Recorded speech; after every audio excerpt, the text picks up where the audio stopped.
North Carolina can punish you, and one of the ways they can is Malia Berkely. Berkely on this corner through the air header. It's in! North Carolina tallies! This is a picture-perfect ball into the mix. Another header for North Carolina! My goodness!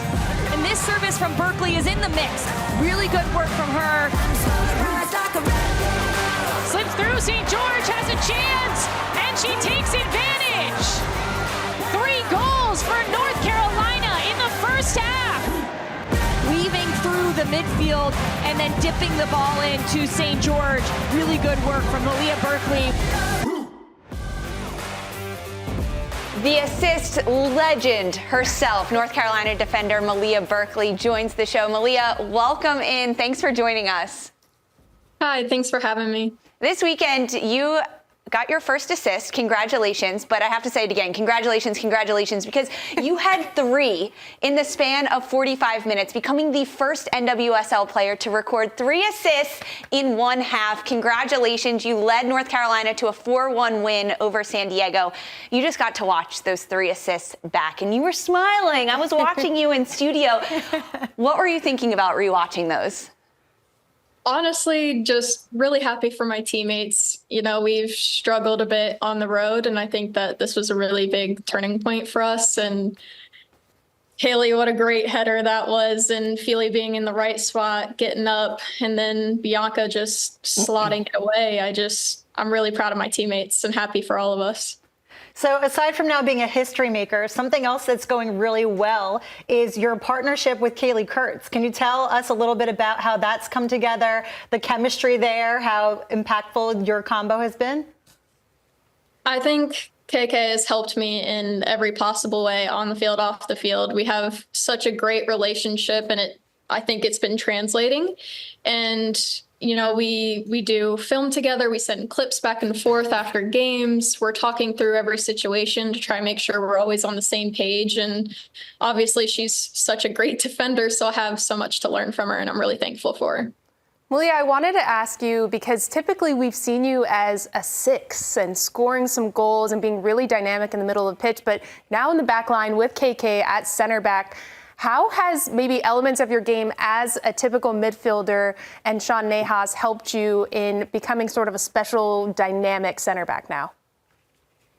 I definitely think that in my past being in the midfield, I like to be technical. I like to do moves. I like going forward, getting forward. So Sean's given me a bit of the freedom to do that. And I think that because we're such a possession-oriented team, that the way that we keep the ball and move the ball allows me opportunities to go forward. It allows a lot of our defenders to go forward and get the opportunities. We defend as a team and attack as a team.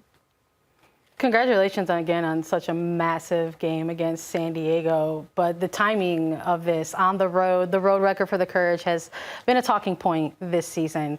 And with this being the playoff push, how massive is it to have this sort of performance and maybe kind of smash a little bit of that narrative moving forward as the team kind of continues to jockey for a position in the playoff picture? I think it's very important. Obviously, as every team has, we've been dealing with injuries, not having everybody here, but we stay together as a full team. We work for each other. Well, we don't try to let any excuses into our play, and we try to stay true to how we're playing. And I think that that's finally been translating. And, you know, we don't get on each other in a bad way, but we do, because we know that we need to be better, especially away from home, with as good as we are at home. So I think this is a really good turning point for us. Malia, home or away, watching in person, watching on TV, I can always find you with that white scrunchie that you wear. Is there a story behind it? Why do you wear the white scrunchie? I started wearing a white scrunchie in the beginning of college so that my parents could find me easier on the field. And yeah, it just kind of stuck. And now no matter what size scrunchie, I do like a bigger white scrunchie, but I always have to have the white scrunchie for a game. Well, I like it. Shout out to your parents for that idea. And the bigger the better for me. That way I can find you too. Maybe you should show up in a white scrunchie on Monday. For Malia? Yeah. I'll do it for Malia. Yeah. Of course. Malia, we also heard that you are multi-talented and you have a black belt in martial arts. Absolutely so cool to hear that. How does the skills and the training that you do for martial arts translate to soccer? Well, I think martial arts in itself is a discipline. So I think that it's really helped me kind of take that mindset into soccer. Obviously, from going college to pro, every player will tell you it's a big difference. The style of play is faster. You have to be more fit. And I think that the discipline of martial arts and knowing like you have to be completely bought in everything that you're doing in a sort of fighting situation is the same as for soccer. If you're not giving your 100%, then you're not only letting down yourself, but your team. And so that's something that I don't want to do for my team. So I try to give my all in everything that I do. I have a little bit of a two-parter here, kind of just with what you're talking about with the martial arts, and it's maybe related to your teammates. You talked a lot about discipline, but I know with martial arts, like flexibility, coordination matters, and all that. If you had to look at it across your roster of teammates, who do you think would maybe be a good candidate if they wanted to take up martial arts? All of them. Especially keepers, they're flexible. They got to be able to reach for everything to make those kinds of saves that they do, which shout out to them because they do make some pretty amazing saves. But yeah, honestly, just the competitiveness within the team. I don't think anybody would want to not be good at it. So I think everybody would give it their all.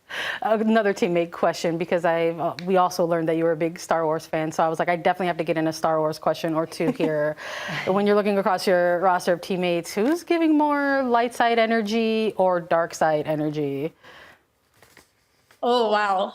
I would definitely say that Sully has a bit of dark side energy, just because, that's our fearless captain, our fearless leader. She's got to have that bite to her. And light side, definitely Rumi, which I think is perfect because their relationship and friendship, as you know, it's seen everywhere. And I think it's perfect balance for each other, and the sexism there.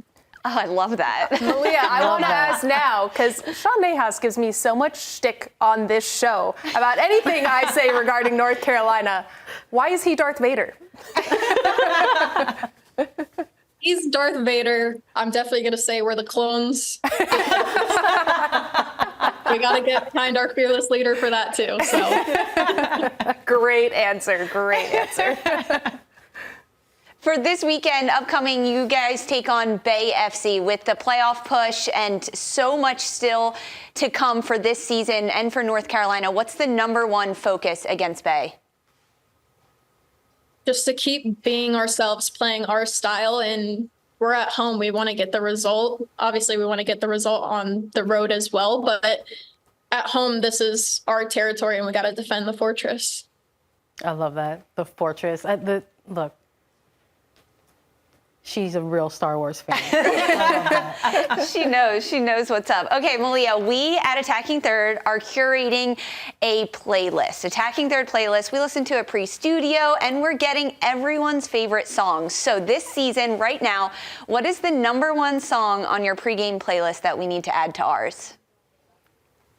Oh my goodness. Honestly, it depends on the day, what kind of mood I'm in, if I need to settle some nerves or if I'm trying to hype myself up. But, oh goodness. It's like I'm blanking on every song ever now. It happens. We understand. It happens. Yeah. Is there a genre you can give us of music? I like R&B music. Oh, yeah. Ooh, all right. Who's your go-to artist for R&B? Go-to artist. I like old school Kid Ink, to be honest. Oh, okay. Taking it back to college. Yeah, Kid Ink. Okay. Dropping the I love it. Okay, we're adding it. Darian? I got you. Great. Thank you so I'm on much. the playlist. Malia, thank you so much. We appreciate it. And good luck this weekend and the rest of the way. Thank you guys so much.